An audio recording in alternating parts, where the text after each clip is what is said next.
কথা সে নলিকে দারোয়ান খাচ্ছে। কি দিন চলে আসছে আমার বাবাই নলিগুলো নিয়ে আসছে আমরা খাওয়ার জন্য, দারোয়ান খাওয়ার জন্য। আর তুই তুই কিনা দারোয়ানের পেটে তোমার নলি দিয়েছিস। তোর বউয়ের দোষ দিয়ে লাভ কি? সম্পূর্ণ দোষ তোর আর তোর বাবার।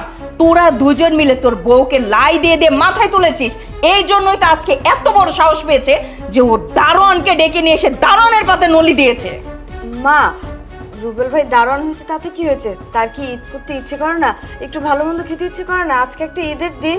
এই চুপ, একদম চুপ। ছোট হয়ে বড় বড় কথা বলছিস না?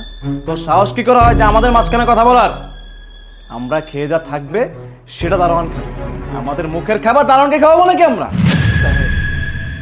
আমার জন্য ম্যাম সাহেবের কিছু কইেন না। আসলে আর তো কোনো দোষ না, সব দোষ তো আমার। আমি কেন নিচের মানুষ উপরে এসে খাইতে যাবো কোন তো?